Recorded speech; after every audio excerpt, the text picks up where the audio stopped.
Mesdames et messieurs, bonjour et bienvenue à bord du vol Malaysia Airlines 370, aussi nommé MH370, au départ de Kuala Lumpur à destination de Pékin, une des disparitions les plus connues de l'histoire. Je m'appelle Charles, je serai votre commandant de bord le temps d'une vidéo, seulement pour retrouver un petit peu où est passé ce vol MH370. Merci de bien vouloir attacher vos ceintures, décollage imminent. V1. Rotation. C'est à bord d'un Boeing 777 que le MH370 part de l'aéroport de Kuala Lumpur, avec 227 passagers au total et 12 membres d'équipage qui partent pour un voyage à destination de Pékin.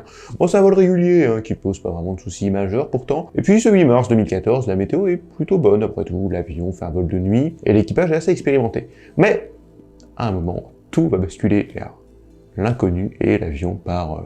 on ne sait où. Dans l'avion, on recense 12 membres d'équipage, dont le commandant Zahari Ahmad Shah, avec près de 18 000 heures de vol, quand même, il est très expérimenté, et c'est un des meilleurs pilotes de la compagnie d'ailleurs.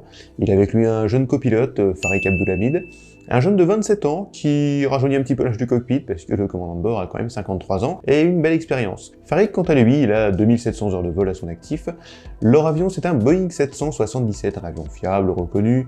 Ce modèle, un 777-200ER, est quand même pas mal utilisé, avec 53 000 heures de vol, mais c'est peut-être pas forcément l'avion le souci, que l'avion est encore en état de voler, à vrai dire. Le décollage se passe pour le mieux, il y a 7 ans, jour pour jour, à l'heure où je publie cette vidéo. À minuit 41, le MH370 décolle de Kuala Lumpur pour Pékin. C'est un vol de quelques heures, qui s'annonce quand même assez calme, en même temps c'est un vol de nuit. Les pilotes passent un dernier mot au contrôle aérien de la Malaisie, en disant bonne nuit Malaysia 370, et partent pour le contrôle aérien du Vietnam. Sauf que l'avion n'arrive jamais sur le contrôle aérien du Vietnam en fait. Jamais.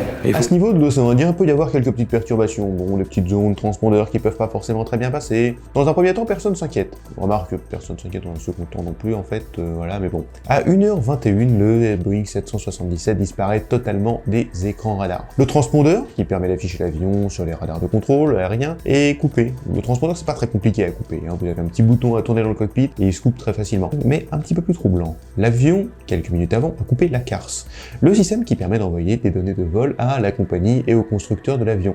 Et alors ça par contre c'est beaucoup plus compliqué à couper. Seul un pilote clairement confirmé peut faire cette opération, il y a soit le cockpit directement, soit en allant en soute et en débranchant le bon câble. Et vous imaginez bien que rares sont les pilotes qui savent quel est le bon câble. Couper un agar, c'est quand même beaucoup plus dur que couper un transpondeur. C'est peut-être pour ça d'ailleurs que ça a été fait à minuit 7 alors que le transpondeur a été fait à minuit 21. Du coup, l'avion est toujours capté par les radars de la société anglaise de géolocalisation satellite Inmarsat, chez laquelle la société Malaysia Airlines est cliente justement pour localiser ses avions. Le problème, c'est qu'Inmarsat, c'est pas des données super fiables.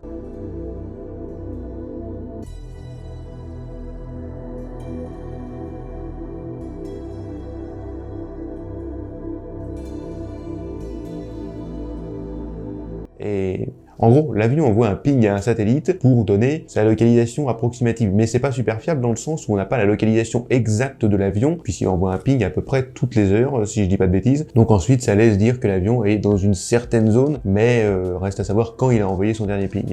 Mais aussi par des radars militaires, l'avion entame un demi-tour. Qu'est-ce qui se passe? Problème technique à bord? L'avion doit faire demi-tour pour retourner peut-être à Kuala Lumpur? À en croire son trajet, non, pas vraiment. Il longe la frontière entre la Malaisie et l'Indonésie, ce qui correspond à la volonté de ne pas se faire repérer par les radars militaires de ces deux pays. L'un qui se dit, bon bah c'est chez l'autre, puis l'autre qui se dit, bah exactement la même chose en fait, bah c'est chez l'autre du coup. Puis le 777 continue sa course dans l'océan Indien et après plusieurs heures de vol se perd totalement.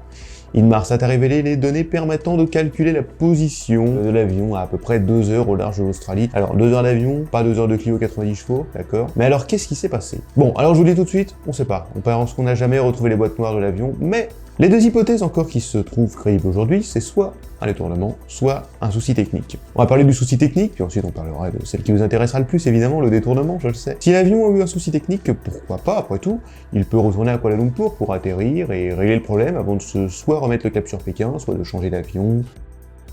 Pourquoi il navigue entre les frontières de manière apparemment volontaire? Pourquoi est-ce qu'il coupe ces systèmes de communication?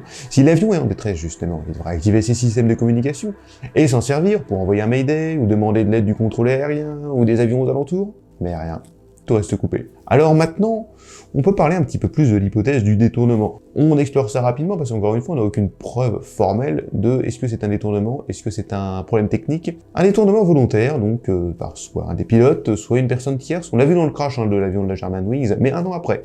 Le pilote s'était enfermé dans le cockpit et avait dirigé l'avion droit vers une montagne. Est-ce qu'un suicide des deux pilotes serait crédible? Andreas Lubitz, lui, il avait dirigé l'avion directement vers sa fin, sans faire demi-tour, sans chercher à voler entre deux pays et couper le transpondeur ou la CARS ou quoi. Un pilote qui met près de 7 heures pour se suicider. Pas normal, non? Il n'est pas vraiment sûr de son coup. Puis là, on rappelle que les pilotes sont 2. Alors, normalement, est-ce que quelqu'un se serait introduit dans le cockpit? Est-ce que quelqu'un aurait en fait remplacé les pilotes? Et que à terre, personne ne s'en serait rendu compte? On sait que 2 passagers semblaient suspects à l'aéroport de Kuala Lumpur. En fait, ils ont fait sonner les portiques de détection, mais ça en fait pas des terroristes pour autant. Pour l'instant, on n'a pas d'autres preuves que ça. Qui a donc conduit cet avion volontairement à sa perte? Bon, alors dans les hypothèses qui existent, on a celle de Diego Garcia, qui est une base militaire américaine, la plus grosse base militaire hors des États-Unis, non loin de l'endroit où l'avion a été annoncé volé par les études d'Inmarsat. Mais si l'avion souhaitait aller à Diego Garcia, certains disent que ce serait carrément les États-Unis qui auraient fait venir l'avion ici. Alors bon, qui peut imaginer à un moment que les États-Unis détournent eux-mêmes un avion d'une autre compagnie pour se l'approprier avec des gens, avec des civils dedans, Non. L'autre hypothèse, c'est, concernant Diego Garcia, que le commandant de bord, qui était un opposant au régime malaisien, ait voulu faire un 11 septembre bis, par exemple, ou peut-être des terroristes aient voulu faire un 11 septembre bis.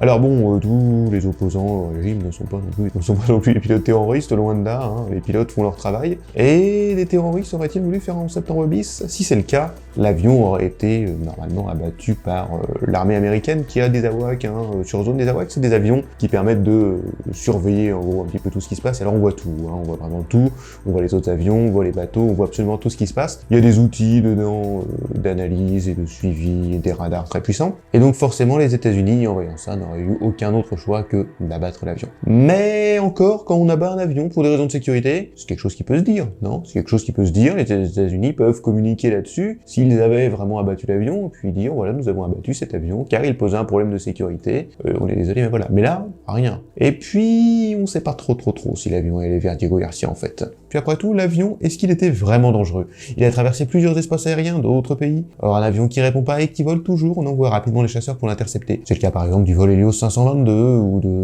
des avions militaires sont envoyés rapidement pour voir ce qui se passe à bord de l'avion. Il y en a en observation, et puis l'autre qui se met derrière en cas de comportement dangereux. Il est prêt à abattre l'avion, malheureusement, si jamais il représente une menace. À l'heure actuelle, on sait pas vraiment ce qui s'est passé avec ce vol, mais on a quelques idées. Bon, alors la cargaison de batterie Motorola qui transportait, sans doute pour rien, hein, même si on n'a pas vraiment la certitude. Cependant, s'il y avait vraiment eu des batteries au lithium qui avaient pris feu, qui avaient explosé, l'avion n'aurait certainement pas volé pendant 7 heures d'affilée. Ce sont ici des hypothèses que je vous ai racontées, basées sur les rapports officiels, et on n'en sait pas vraiment plus. On verra bien ce qui s'est passé quand on aura les conclusions finales, mais en attendant, on peut déjà tirer quelques conclusions à l'aide des rapports qui se sont produits, sans avoir encore les boîtes noires, et donc l'exactitude de ce qui s'est passé. De nouvelles données arriveront, et on pourra se refaire une vidéo sur le MH370 et sur ce qui s'est vraiment passé. Toutes ces données viennent des rapports officiels des juges français et de l'enquête officielle évidemment, des personnes qui travaillent sur le crash du MH370. J'espère en tout cas que cette vidéo vous aura plu et le sujet aussi. On se retrouve comme d'habitude dans la semaine prochaine, lundi prochain, pour une nouvelle vidéo.